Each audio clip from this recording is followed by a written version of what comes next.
जय हिंद। आज के क्लास में हम लोग वर्ग 12 विषय भूगोल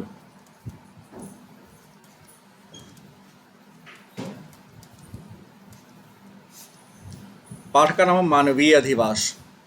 इकाई 5 और पाठ संख्या 10। पाठ का नाम है मानवीय अधिवास। मानवीय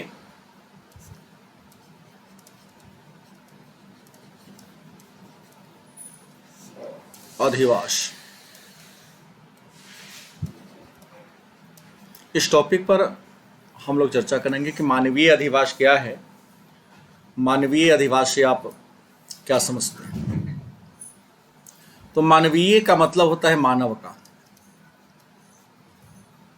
मानवीय का मतलब क्या हो गया? मानव का, प्लस अधिवास का मतलब कहता है घर।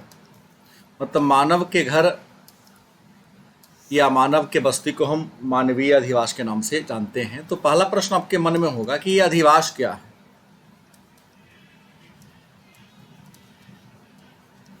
अधिवास क्या है या अधिवास से आप क्या समझते हैं? अधिवास क्या है या अधिवास से आप क्या समझते हैं? तो अधिवास के बारे में आप लिखेंगे कि यह मानव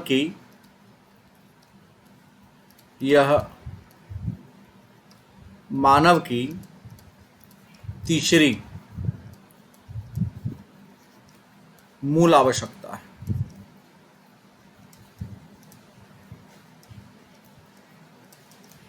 अधिवास क्या है? तो अधिवास मानव की तीसरी मूल आवश्यकता है। और परिभाषा की अगर बात करें तो वह स्थान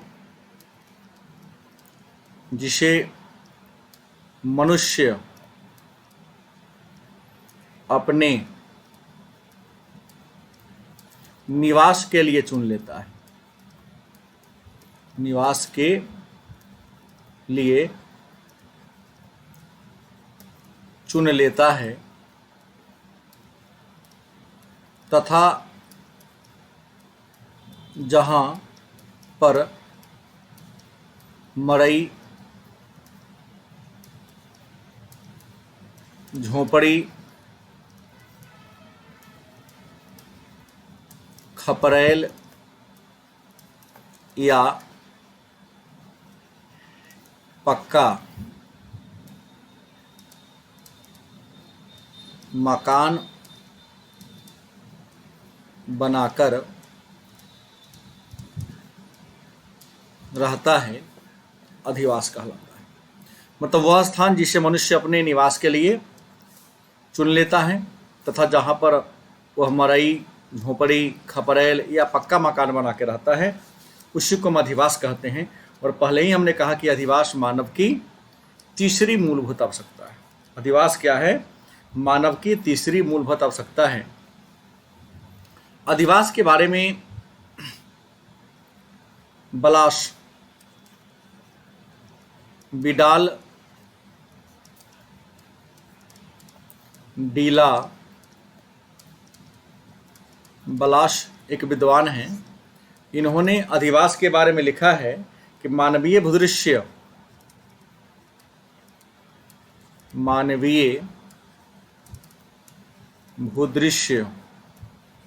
रंगीनियों को जोड़ने वाली कड़ी। रंगीनियों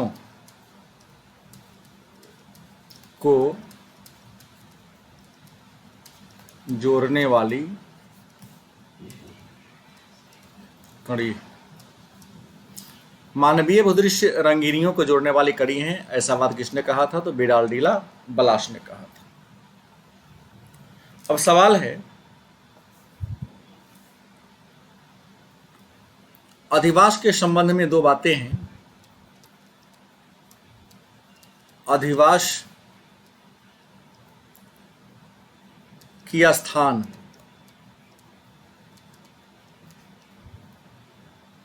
तथा अधिवास की स्थिति। अधिवास की स्थिति। एक प्रश्न आपसे आ सकता है कि अधिवास के स्थान से क्या समझते हैं आप, या अधिवास की स्थिति क्या है। मतलब अधिवास के स्थान से क्या मतलब है और अधिवास के स्थिति से क्या तात्पर्य। तो अगर स्थान की बात करें तो स्थान उस वास्तविक भूमि का सूचक है, वास्तविक भूमि का सूचक है। अधिवास उस वास्तविक भूमि का सूचक है जिस पर बस्ती विकसित होती है। बस्ती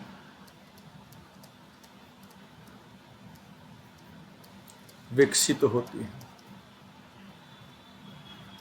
अधिवास उस वास्तविक भूमि का सूचक है जिस पर बस्ती क्या होती है, विकसित होती है। उसे क्या कहते हैं, स्थान कहते हैं। स्थिति की बात करते हैं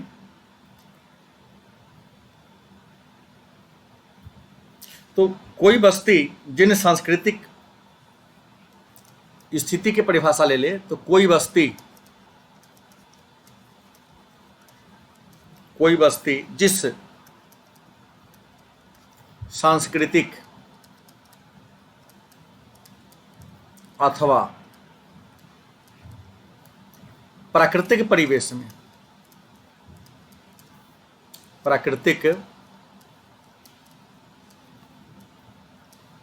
में बसी होती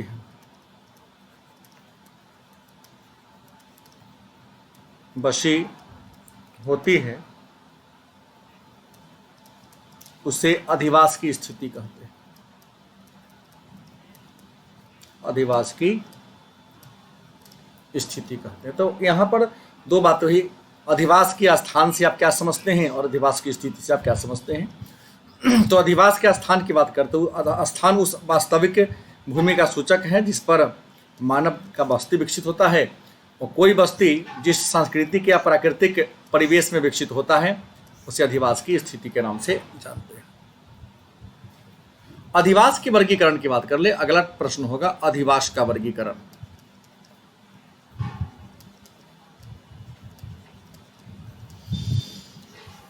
अधिवास का वर्गीकरण का मतलब होता है बंटवारा। तो यदि अधिवास के वर्गीकरण की बात कर लें तो अधिवास को दो आधार पर बांटा गया है। एक ग्रामीण अधिवास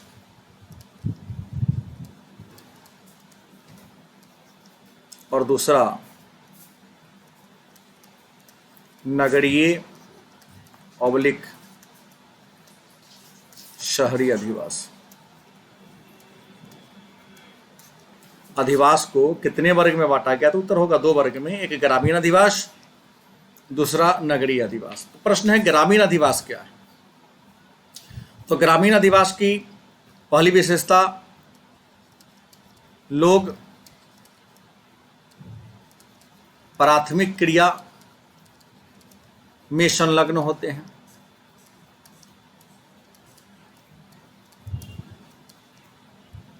लोग क्या होते हैं, प्राथमिक क्रिया में संलग्न, तो कितना परसेंट, 75% से ज्यादा। मतलब 75% से ज्यादा लोग प्राथमिक क्रियाकलाप में संलग्न होते हैं। दूसरी विशेषता, जनसंख्या घनत्व 400 व्यक्ति प्रति वर्ग किलोमीटर से कम होता है। नगरीय अधिवास की बात करें तो नगरीय अधिवास में पहली विशेषता 75% से ज्यादा लोग गैर कृषक होते हैं। 75% से ज्यादा लोग क्या होता है, गैर कृषक होते हैं। और दूसरी विशेषता जनसंख्या घनत्व की बात करते हैं। जनसंख्या घनत्व 400 व्यक्ति प्रति वर्ग किलोमीटर से क्या होता है, ज्यादा होता है। तो जनसंख्या घनत्व 400 व्यक्ति प्रति वर्ग किलोमीटर से ज्यादा होता है और 75% से ज्यादा लोग गैर कृषक होते हैं, तो नगरीय या शहरी अधिवास कहलाता है। एक प्रश्न है उपनगरीकरण क्या है। एक प्रश्न आता है कि उपनगरीकरण क्या है। उपनगरीकरण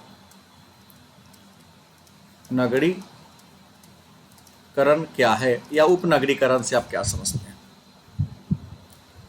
तो उपनगरीकरण नगरीकरण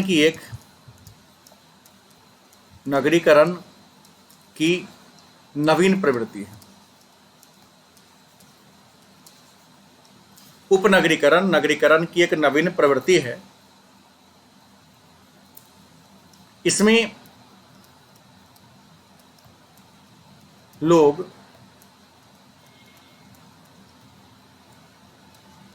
नगरों के सघन आबादी से दूर शहर के बाहर खुले क्षेत्र में आवास बनाते हैं।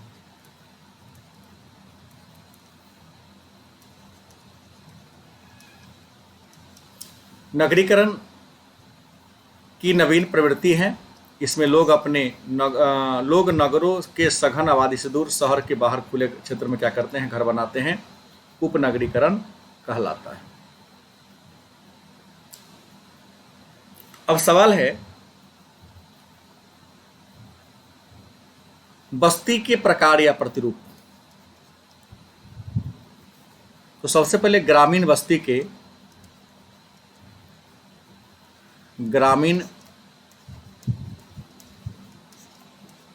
के प्रकार या प्रतिरूप की बात करें तो ग्रामीण बस्ती के प्रकार या प्रतिरूप को दो वर्गों में बांटा गया है। ग्रामीण बस्ती के प्रकार या प्रतिरूप को कितने भागों में बांटा गया, दो। पहला सघन या सघन या संहत बस्ती, सघन या संहत बस्ती। दूसरा प्रकीर्ण या एकाकी बस्ती, प्रकीर्ण या एकाकी बस्ती। प्रश्न सघन बस्ती क्या है या संहत बस्ती क्या है, प्रकीर्ण बस्ती क्या है या एकाकी बस्ती क्या है। तो सघन बस्ती उस बस्ती को कहते हैं जिस बस्ती के घर का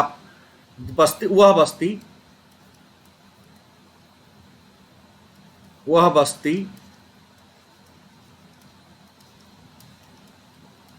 जिसमें घर काफी सटे सटे होते हैं।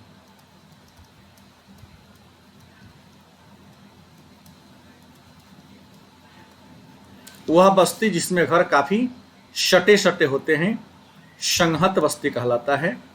और वह बस्ती जिसमें घर एक दूसरे के काफी दूर दूर होते हैं। मतलब जब घर काफी दूर दूर होंगे तो उसे हम एकाकी बस्ती कहेंगे, जब आसपास होगा तो हम सघन बस्ती के नाम से जानते हैं। अब है ग्रामीण बस्ती के अवस्थिति और विकास को प्रभावित करने वाले कारक। ग्रामीण बस्ती के अवस्थिति अथवा विकास को प्रभावित करने वाला कारक, प्रभावित करने वाला कारक। ग्रामीण बस्ती की अवस्थिति अथवा विकास को प्रभावित करने वाले कारक की बात करें तो ग्रामीण बस्ती की अवस्थिति और विकास को प्रभावित करने वाला पहला जो कारक है वह है जल की आपूर्ति, जल की आपूर्ति अर्थात जल की उपलब्धता। जल की आपूर्ति का मतलब क्या होता है? जल की उपलब्धता। मानव उसी क्षेत्र में रहेगा जहां पर्याप्त मात्रा में स्वच्छ जल पीने के लिए क्या हो? उपलब्ध हो। दूसरा, भूमि।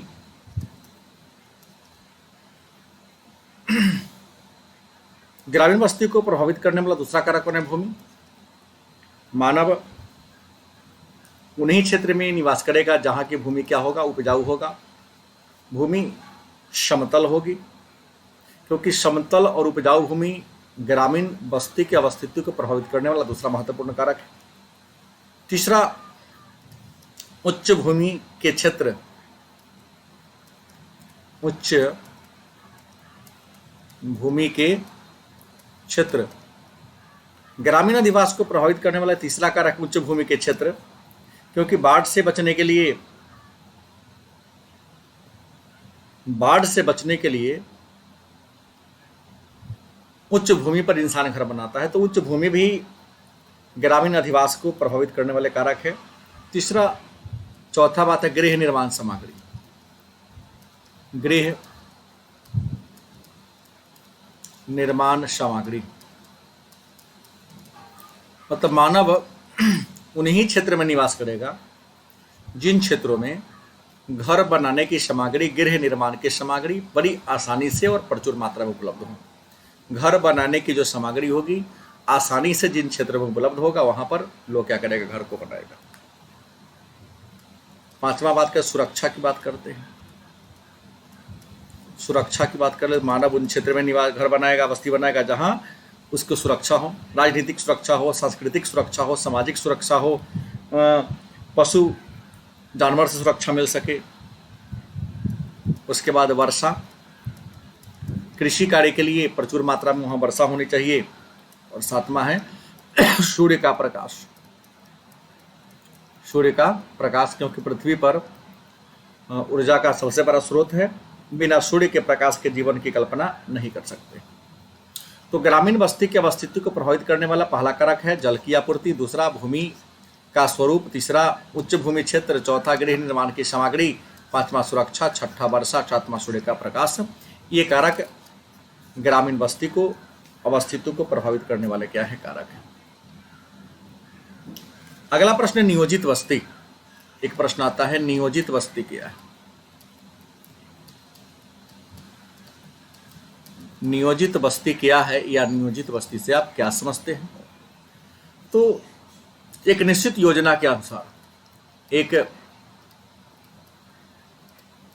निश्चित योजना के आधार पर विकसित बस्ती, एक निश्चित योजना के आधार पर विकसित बस्ती को क्या कहेंगे? नियोजित बस्ती कहेंगे। एक निश्चित योजना के आधार पर जो बस्ती विकसित होती है उस बस्ती को नियोजित बस्ती कहेंगे। जैसे आप लिख सकते हैं भारत में पाटलिपुत्र, प्राचीन काल में पाटलिपुत्र, केनबरा, अदिश अबाब,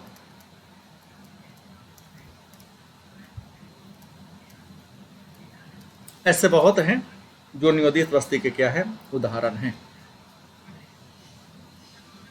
अगला प्रश्न है ग्रामीण बस्ती के प्रतिरूप की बात करते हैं।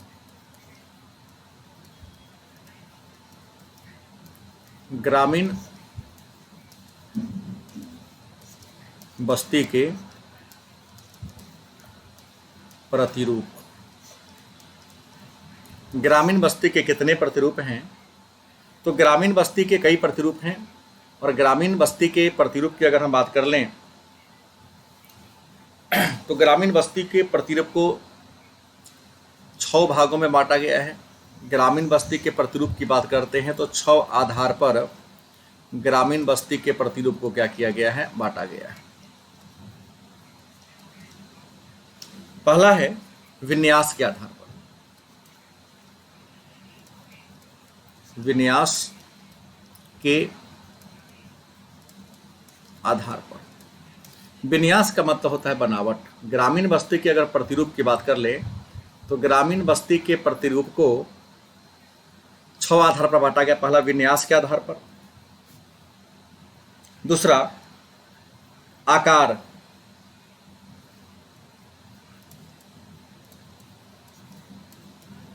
आकार के आधार पर, तीसरा तारे प्रतिरूप,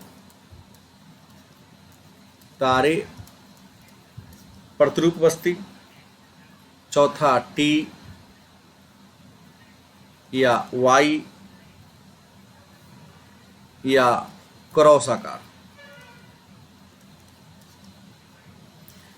की बस्ती, पांचवा वृत्ताकार बस्ती, वृत्ताकार बस्ती, छठा दोहरे ग्राम।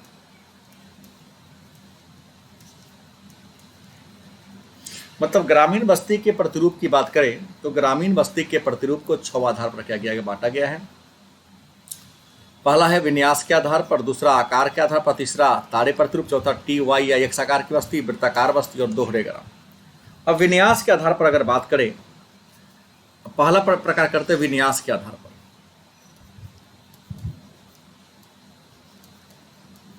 विन्यास, इसको हम बनावट भी कह सकते हैं। तो विन्यास के आधार पर बस्ती के 5 प्रकार हैं। विन्यास के आधार पर बस्ती के कितने प्रकार हैं? 5 प्रकार हैं। पहला मैदानी ग्राम। पहला कौन है? मैदानी ग्राम। मैदानी क्षेत्र में बसे ग्राम को मैदानी ग्राम कहते हैं। दूसरा पठारी ग्राम, पठार पर विकसित गांव को पठारी ग्राम। तीसरा तटीय, तटीय ग्राम, किसी नदी के किनारे विकसित गांव को तटीय ग्राम कहते हैं। चौथा वन ग्राम, जंगल के इर्द गिर्द बसा ग्राम को वन ग्राम कहते हैं। और पांचवा होता है मरुस्थलीय, मरुस्थलीय ग्राम। मरुस्थल में जो विकसित होता है ग्राम उसको मरुस्थलीय ग्राम के नाम से जानते हैं।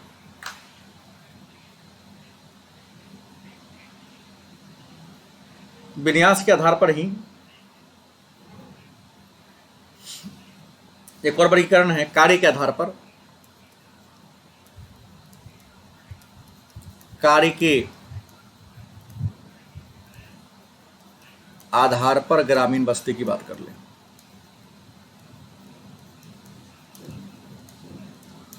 तो कार्य मतलब काम के आधार पर ग्रामीण बस्ती का वर्गीकरण किया गया है। और कार्य के आधार पर ग्रामीण बस्ती को 4 भागों में बांटा गया है।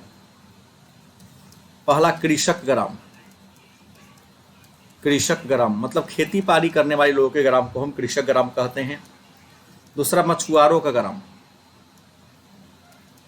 मछुआरों का ग्राम मतलब मछली पालन करने वाले लोगों के गांव को मछुआरों का ग्राम कहते हैं। तीसरा लकड़हारों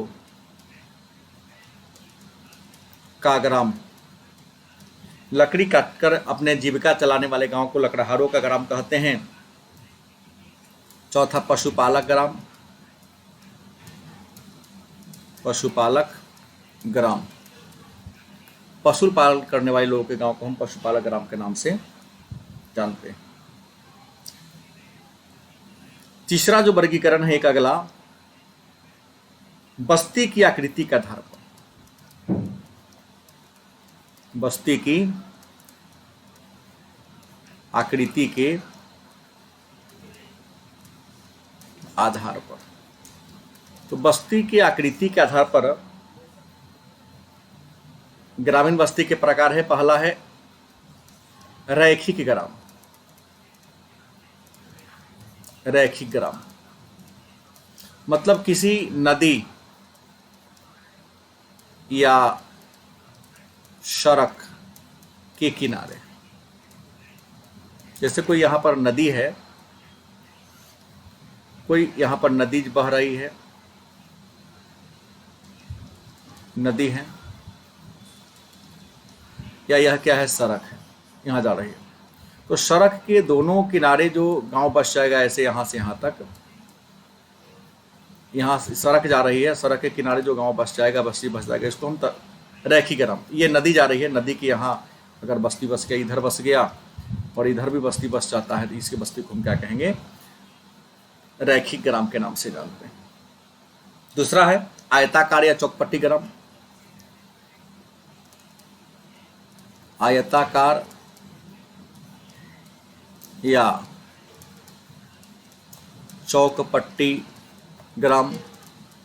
मन में होगा आयताकार ग्राम क्या है, तो जैसे आयत की परिभाषा क्या होती है, जिसकी आमने सामने की भुजा बराबर, या चौकपट्टी। तो एक सड़क मान लो आपकी, एक सड़क इधर से जा रही है, एक सड़क इधर से जा रही है और एक सड़क इधर से आ रही है।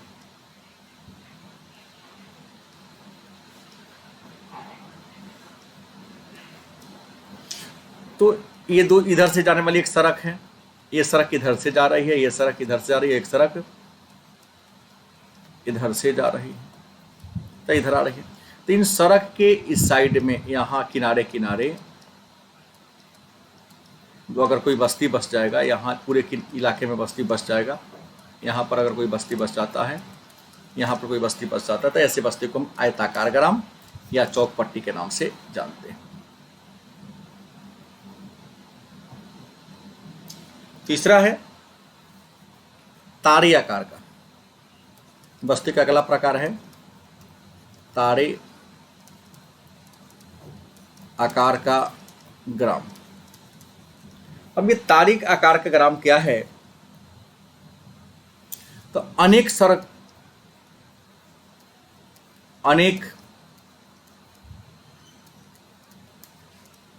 सड़कों के मिलन स्थल पर,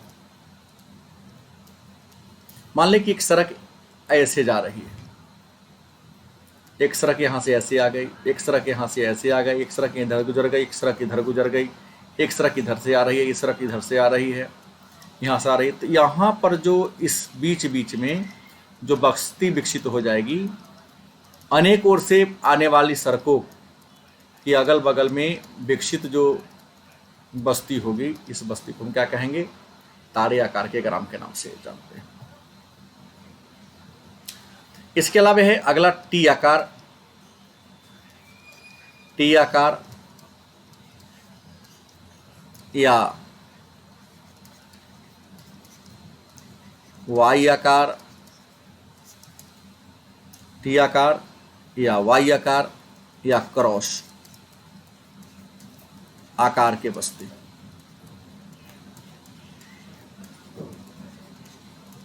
टी आकार की बात करते हैं, तो मान लिया कि एक सड़क इधर से जा रही है और एक सड़क इधर से आ गई, ऐसे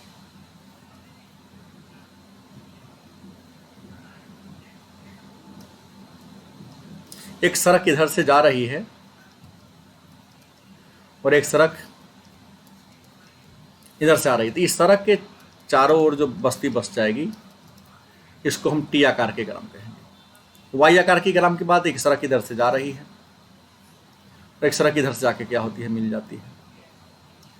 तो इसके किनारे जो बस्ती बस जाएगी, ऐसे जो बस्ती बस जाएगी, इसके बीच में ऐसे बस्ती को वाई आकार की बस्ती कहेंगे। क्रॉस आकार की देख सड़क, ये टी आकार की बस्ती हो गई, ये वाई आकार की बस्ती। क्रॉस की बात करते, एक सड़क इधर से एक सड़क आ रही थी और एक सड़क क्या होती है, इधर से जाएगी, और इसके चारों ओर जो बस्ती बस जाएगी, उसको हम क्या कहेंगे, क्रॉस आकार की बस्ती के नाम से जानते हैं। अगला है वृत्ताकार बस्ती। वृत्ताकार बस्ती तो तालाब या झील। तालाब, जैसे मान लो कि ये भी तालाब है, क्या है, तालाब है, इसके चारों ओर जो बस्ती विकसित हो जाएगी, किसी तालाब या झील के चारों ओर जो बस्ती विकसित होगी उसको हम वृत्ताकार बस्ती के नाम से जानते हैं। अब अगला एक प्रश्न आता है कि विकासशील राष्ट्र में ग्रामीण बस्ती की समस्या। एक प्रश्न आता है,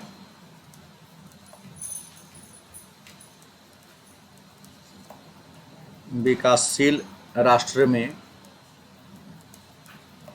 ग्रामीण बस्ती की समस्या।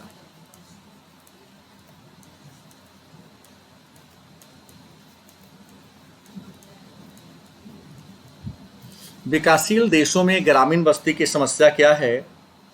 तो विकासशील देशों में ग्रामीण बस्ती की अनेक सारी समस्या है। इसमें पहली समस्या है स्वच्छ पेयजल की।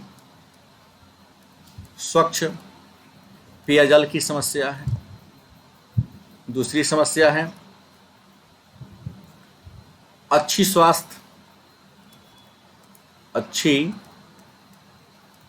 स्वास्थ्य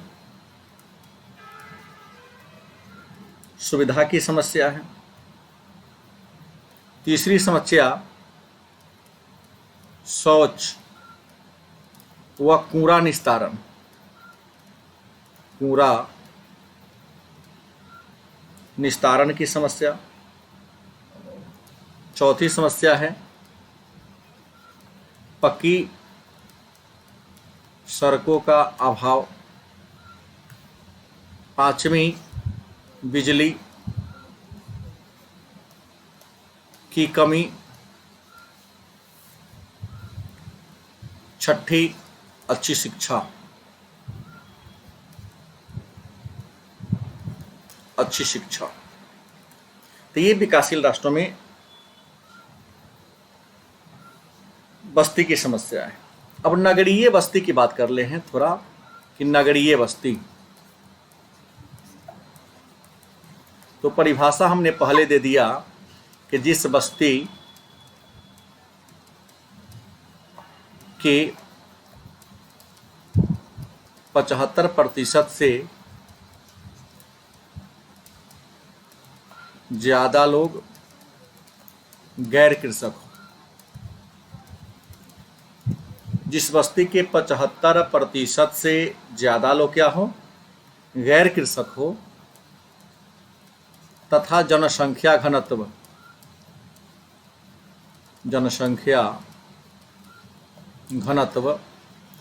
400 व्यक्ति प्रति वर्ग किलोमीटर से क्या हो, ज्यादा हो, उसको हम नगरीय बस्ती के नाम से जानते हैं।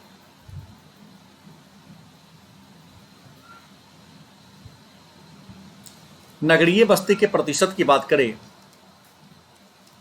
विश्व में, नगरीकरण की प्रतिशत की बात करें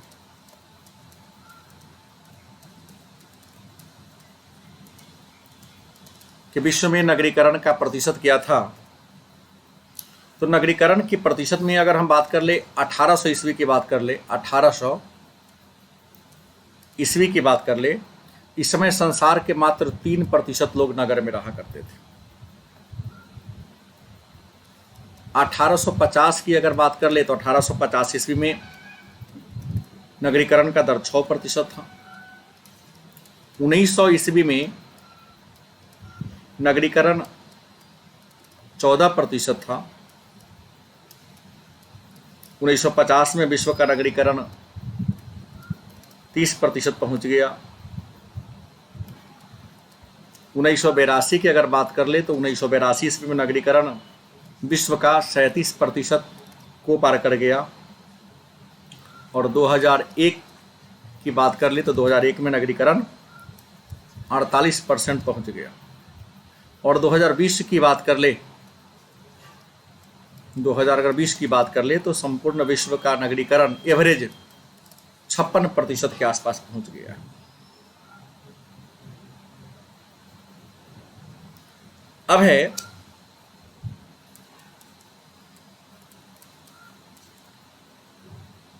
नगरीकरण की मान्यता की बात करते हैं कि नगरीकरण की मान्य किसी शहर को नगर का मान्यता कब मिलता है। तो अलग अलग देशों में नगरीकरण की मान्यता अलग अलग जनसंख्या के हिसाब से दिया जाता है। जैसे अगर अमेरिका और थाईलैंड की बात करें, अमेरिका व थाईलैंड की बात करें तो अमेरिका और थाईलैंड में 2500 की आबादी नगरीकरण का दर्जा प्राप्त करने के लिए अमेरिका में 2500 और थाईलैंड में 2500। अगर हम जापान की बात कर ले कि जापान में नगरीकरण का दर्जा कब मिलता है तो 30,000, जब आबादी किसी बस्ती की आबादी 30,000 पहुंचती है तो उसको नगर का दर्जा दिया जाता है। भारत की बात कर ले तो भारत में नगर का दर्जा मिलने के लिए 5,000 आबादी को माना गया है। कनाडा की अगर बात कर ले कि कनाडा में नगर का दर्जा प्राप्त करने के लिए आबादी मात्र 1,000 चाहिए। पुर्तगाल और अर्जेंटीना की बात करें तो यहाँ पर नगर का दर्जा मिलने के लिए 2,000 आबादी होना चाहिए। कोलंबिया की बात कर ले, कोलंबिया में नगर का दर्जा मिलने के लिए 1,500 आबादी होना चाहिए। आइसलैंड यहाँ मात्र 300 की आबादी पर, और डेनमार्क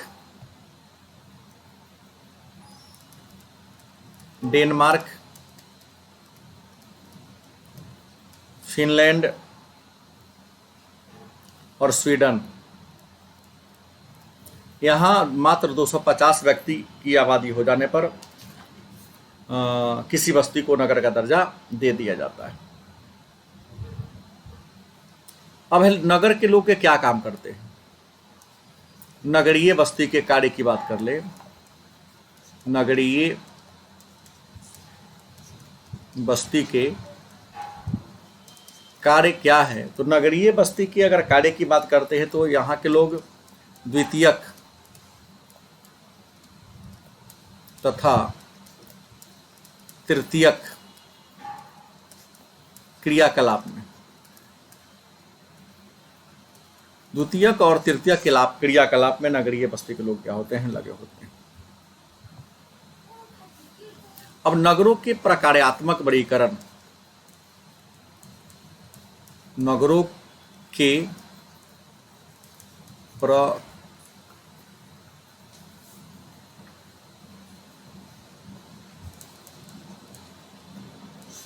वर्गीकरण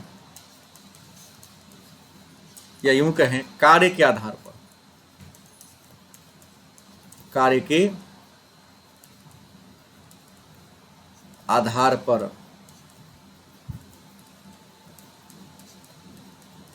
नगरों का वर्गीकरण। तो कार्य के आधार पर अगर नगरों के वर्गीकरण की बात कर ले तो कार्य के आधार पर नगर को कई वर्ग में बांटा गया है। नंबर 1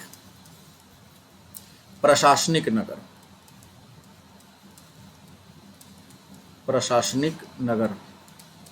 प्रशासनिक नगर उस नगर को कहते हैं जो जहां से किसी राज्य या देश के शासन व्यवस्था को चलाया जाता है। दूसरा है व्यापारिक नगर, मतलब वह नगर जो उद्योग और व्यापार के क्या होते हैं, केंद्र होते हैं, व्यापारिक नगर कहलाता है। तीसरा सांस्कृतिक नगर, जो धर्म और आस्था के केंद्र होते हैं।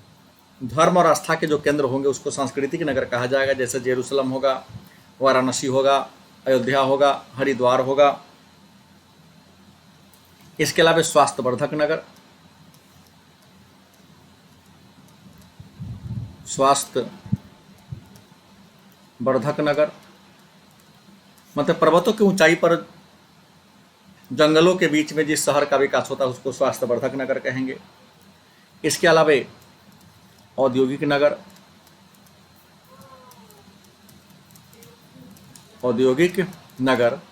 मतलब उद्योग धंधा का जो केंद्र होता है उसको औद्योगिक नगर।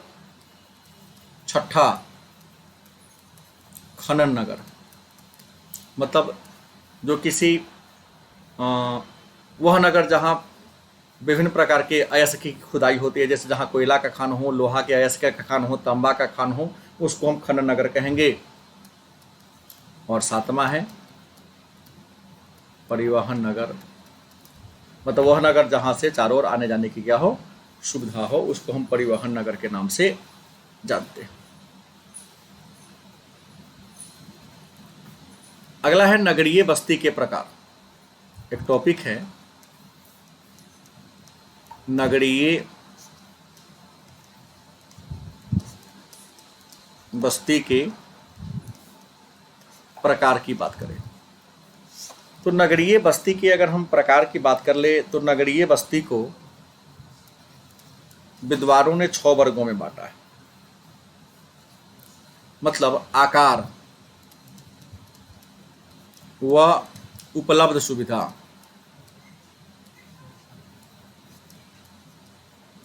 आकार और उपलब्ध सुविधा के आधार पर नगरीय बस्ती को कितने भागों में बांटा गया है? 6 भागों में बांटा गया है। नंबर 1 नगर। पहला का नाम क्या है? नगर। क्या है? नगर।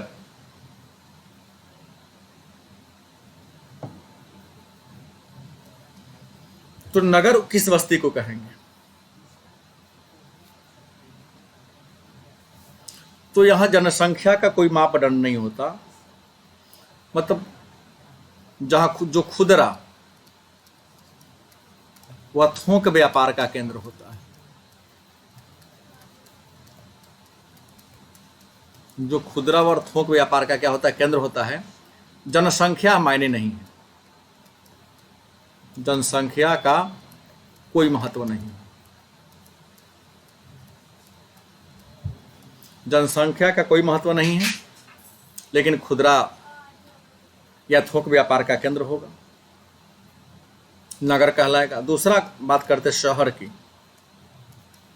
शहर किसे होगा या शहर किसे कहेंगे? तो उच्च व जटिल जीवन, उच्च व जटिल जीवन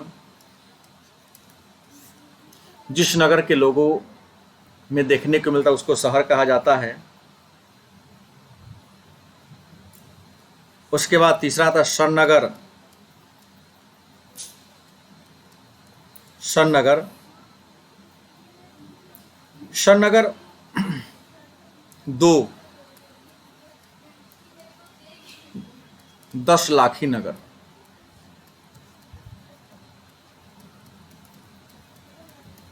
जोड़ने वाली।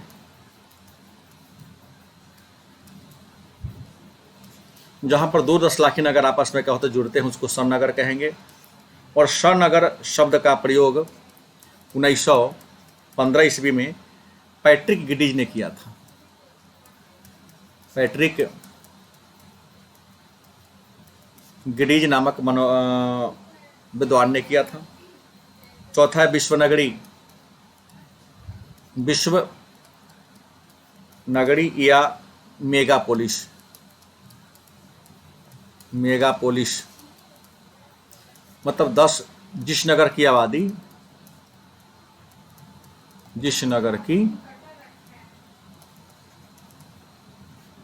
आबादी 10 लाख से 1 करोड़ के बीच,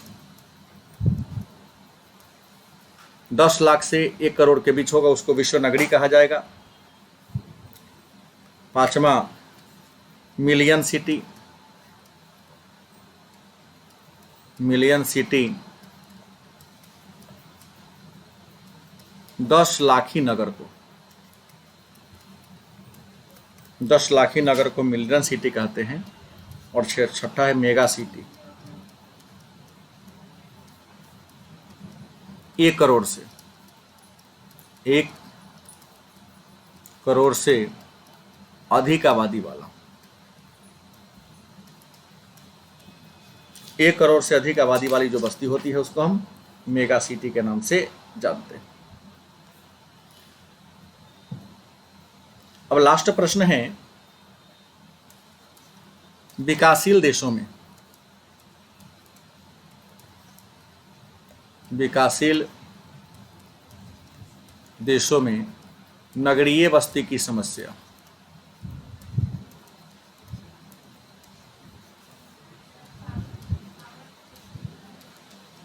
विकासशील देशों में नगरीय बस्ती की अगर हम समस्या की बात कर ले तो विकासशील देश में नगरीय बस्ती की कई समस्या। पहला, स्वच्छ पेयजल की समस्या।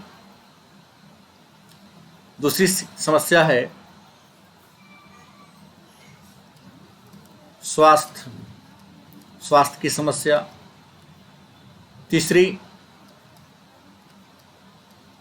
शिक्षा की समस्या, रोजगार की समस्या,